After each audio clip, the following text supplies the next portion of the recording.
Hi, everybody. This is Craig, and welcome to the University of Applied Research and Development, our podcast for leaders. I'm delighted to have Dr. Jan Robertson, who is an academic leadership consultant living on Waiheke Island in the beautiful New Zealand. Hi, Dr. Jan. Hi, kia ora, Craig, and he mihi nui ki a koutou, a greeting from New Zealand. Thank you so much. I'd love for you to share your role that you have now and what you're doing and how you came to be there. Tell us about that. Right, okay. Well, 10 years ago, Craig, I was the director of the London Centre for Leadership and Learning in London, England, and I came back from there and decided to work independently as an academic leadership consultant. So for the past decade, that's what I've been doing.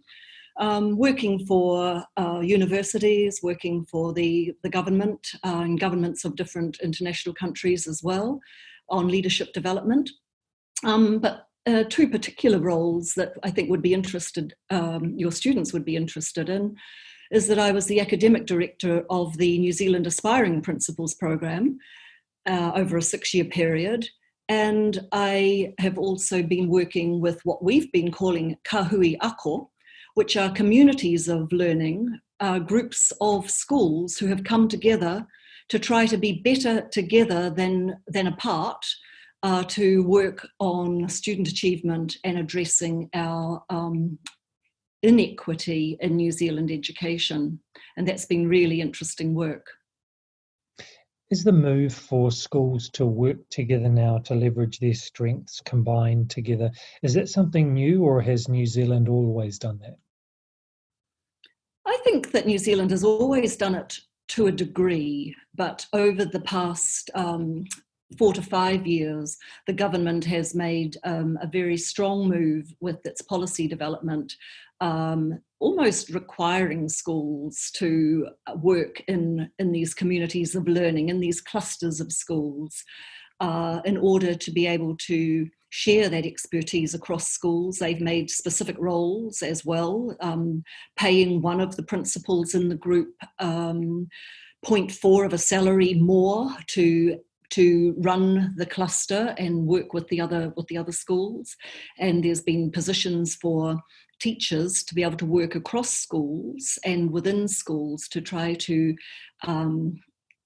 share that expertise and to address student achievement challenges that usually as a community they are facing together.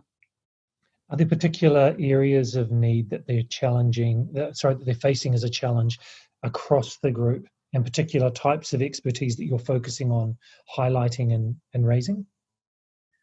Myself as a consultant in that area? Yes. Yes. One of it is around being able to think differently about education, and the challenge of that, to actually challenge them about why they do things in the way that they do, how this could be an opportunity for them to do something quite differently with their schools, and really challenging them with questions and conversation around what is it that they could do or dream to do that would be different to anything that they're doing at the moment. So in other words, trying to get them out of that mindset of just doing more of the same, harder and longer, to actually think about what could we do differently. So my coaching question to them all of the time is, what are you doing differently this year than you did last year that would make a difference to these students' achievement? So that's one area, really getting them to be in a transformative change mindset. Another area is around coaching practice, and that's been my area of love and expertise over the last 2 or 3 decades, really. Often when they want me to come and work with them, it's because they know my work around coaching leadership and the importance of building capacity of others. And what does it mean to be a leader in one of these communities of learning, where they are able to meet the other people that they work with in partnership. In other words, that they don't come in with this mindset of, I'll teach you all I know, but they come in with a genuine desire to learn from each other and to construct new knowledge that neither of them or any of them could have constructed for themselves. So being able to work in those ways, in a collaborative way, because for many of them to work on these challenges is a challenge in itself. When you bring, say, 10 principals around a table and then 10 senior teachers around the table as well, and then you bring others into that mix to get them to come to an agreement as to what the challenges are, what are the needs that need to be met, what's the best way of meeting those needs. So there's been a lot of learning for these leaders in that process. I was speaking to Dr. Betty Sternberg, who runs a superintendent leadership development program in the States, in Connecticut. And she was the first woman commissioner of education in Connecticut. Quite an inspiring person. And what she said this morning to me was helping leaders in schools to lead the change in pedagogy, just not know about the change in pedagogy. And there seemed to be this gap between leaders understanding new pedagogy and new technology, and then that's something different from actually leading the change in that area. Do you see that as well? And do you see that as a need, particularly in education? Oh, absolutely, Craig. And Betty is right on the button on that, because within these clusters, one of the main roles for the teachers was called a cross-school leader, where they were selected for that role because of their expertise as a pedagogue, as a great teacher. But it was actually getting them to be able to step up into the leadership space on how to lead that teaching. And we noticed that a lot of the work of these across-school leaders, and perhaps even the in-school leaders who are from their own school and working with their own teachers, was focused around improving themselves. And we had to get them to realise early on that actually your role is to be able to work with others and develop their pedagogy in that way. So, the coaching leadership, how that they were able to coach the leadership in others through that process, how they were able to step into the leadership space with their peers, which was also very challenging for them, or how to step into that leadership when you're from elementary or primary education and you're working in the secondary school, or vice versa, or in the early childhood, because these clusters were made up of early childhood, primary and secondary schools all together, to try to create a pathway for students. Like, what would it mean if we actually had the student and their family at the heart of our decision making, and not changing things for that family as they go through their education system. And often decisions in schools are not necessarily made with the students' needs in mind. They're often made for what is more practical or suitable or logistically workable for the adults in the school in that way. So that was hence the challenge, that if we actually put the child in the family, how might we work differently with parent interviews, with meeting parents, gathering consultation from different groups of the community, and reporting to parents. The ways we use different platforms on computers, how does that change between the divisions and the sectors as well? Yeah. Would you mind holding up your book again? Sure. Is this your book? Yep. Wonderful. Now, I'm just intrigued why you chose to focus on... Sorry? That's Waiheke. When I published the book, I actually asked the publishers if I could use my own photographs. I'm a photographer. For the cover and throughout the book. So they were very kind and said, yes, absolutely you can. So, so throughout the book, there are photographs in there as well. So yeah, that's Waiheke. Beautiful. Now, you've chosen specifically to use the word coaching as opposed to training, educating, empowering. Can you tell us why you've chosen to focus on coaching and what's distinctive about that? Yeah, to be absolutely honest, my work I didn't call coaching for many years. I called it professional partnerships.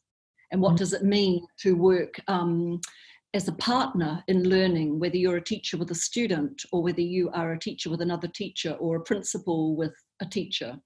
How do you learn to be able to do that, especially like in New Zealand with our Indigenous people? How do non-Māori work in partnership with Māori as part of our treaty of Waitangi as well? But it was very obvious that the skills that I was using in the work that I was doing were coaching skills, or particularly coaching skills, good communication skills too, if I might add. And in fact, my work was never about coaching. It was actually about leadership, but that became the byline, the building educational leadership capacity through partnership.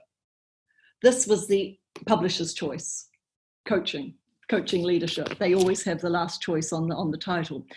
But it was coaching leadership, because that was the focus of the conversations.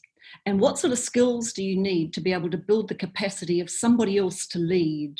And number one in that, you need to be a fantastic listener. You need to be able to listen 80% of the time in that process. Because when you're listening, you're learning. And the most important part of being an educational leader is being able to learn from the people that you work with. So if you're listening, you are definitely in learning mode. The second skill that you really need as an educational leader, if you want to learn the way, and that's what we might get on to talk about what is leadership, is that you need to be able to ask good questions. You need to be able to ask hard questions, and you need to be able to ask people what are the questions that they need to be asking themselves in order to be able to improve the situation. And all of the time from that, learning as a leader in that process. Other skills that are really important that we were using in the professional partnership work were things like self-assessment, how to be a really good person at being able to critique your own practice and being able to look at what your strengths are and your weaknesses are and the areas for development. How to do goal setting really effectively so that you were able to have a vision for an outcome that you wanted to work towards and be able to consistently work towards that, about being able to seek and to give descriptive and evaluative feedback in that process of the development. And so my leaders that worked on the development of this model, school leaders helped to develop this over a 3-year period, was them working in these professional partnerships, coaching each other and coaching leadership in that way.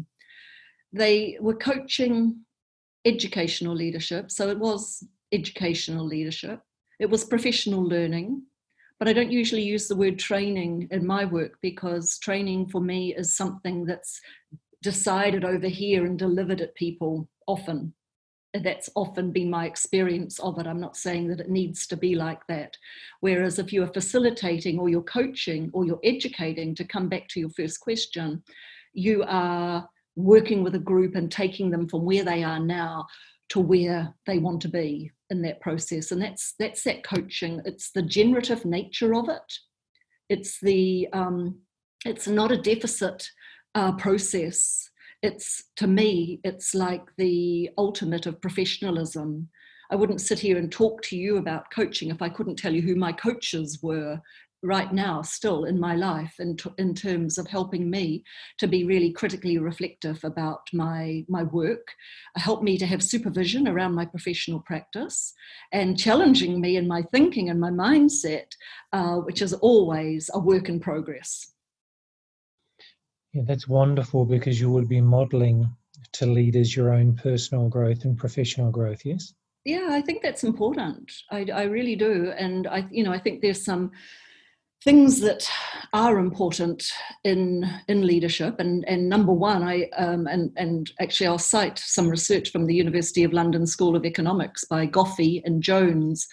And I mean, number one, they found in this work called "Why Should Anyone Be Led by You?" was the importance of authenticity.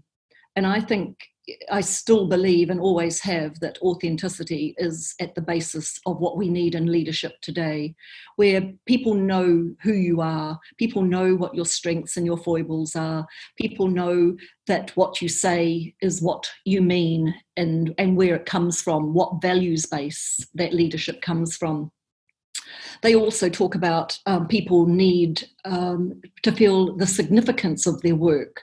So that's the importance of leaders too, being able to give feedback and to question and to have dialogic encounters with the people that they work with on a daily basis, to give people that feeling of significance, that what I'm doing is really adding to the big picture for this organisation. They also talked about that people need excitement from their leaders, and I liked that because I do believe that our own enthusiasm, our own model, as you mentioned a moment ago, our own belief in the importance of the work that we're doing is an incredible driver for change in that process. And people want a sense of community.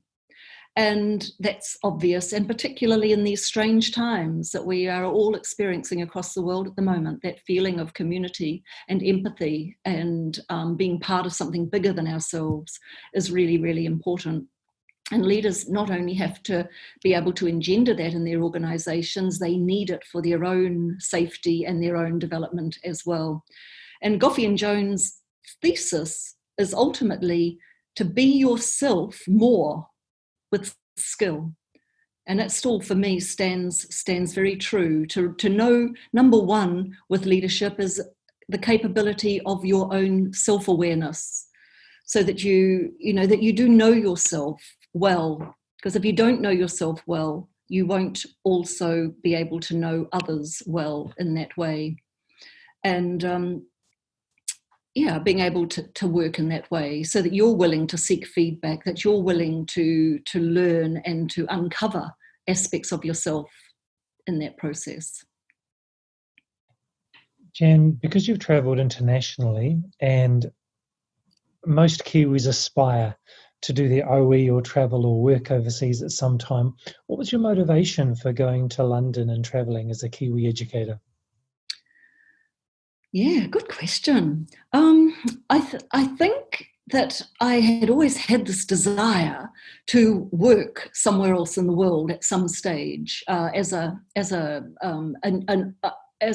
opening of myself to that new experience. I'd done a lot of travel and a lot of work internationally as a academic and consultant, but to actually work there. And I guess it links to my other research that I did over the course of a decade, called Boundary Breaking Leadership Development, about how it's so important in leadership development that we cross boundaries to find new ways of knowing and new ways of being, and that it's often the space between us where the new knowledge is to be found. And so I think everybody would know that when we travel somewhere else, and especially if we're traveling alone, we learn so much about ourselves being immersed in this other culture, in this other policy context, with other people, seeing policy in one country being manifested completely differently in another country. So I just really felt that this would be something that would really, really help me grow. And it did. It was a huge backward learning curve all the way in that process. And that's what, I did mention this earlier, but I think that the most important thing for leaders is to understand that leadership is about learning, about being able to put a stake in the ground and learning your way to that place of not having all of the answers and not knowing necessarily how you will get there, but being able to learn in the moment with the people that you're working with, new ways of doing the things that you're doing in order to be somewhere of a desired change that you want. So that, for me, it was, again, my desire all my life really is just to keep learning. I just sometimes feel that you need another whole lifetime after the first lifetime to put all of that learning into practice in that way. So, yeah, so much more to learn. That's great. I think as teachers, we pick up skills and understandings that we don't often realise are so valuable, and we can travel and we can work in different industries and use those skills to actually give us such a wider experience. I'd love in the next couple of minutes, just the last couple of minutes, Jan, if you could share for aspiring leaders, what would you say are some experiences and learnings that they should put into place now to get ready for that next level of leadership? Yeah, well, naturally, I would say this. I would say make sure you have a good coach or mentor who can fulfill a whole variety of roles for you around being able to be a sponsor for you for jobs even in the future. It might be some of their expertise that they can help you to develop with. But most importantly, the ability to be able to critically reflect on your practice and to be able to articulate and justify what you do and why you do it in the way that you do and what you expect to get from your practice. And that, that's a communication skill that we all need as leaders. But the leaders that I've worked with have said that especially working with a coaching partner really, really helps them to be able to articulate their theories about leadership and learning in their practice. So that would be my number one, because it's all about reflection. In that process.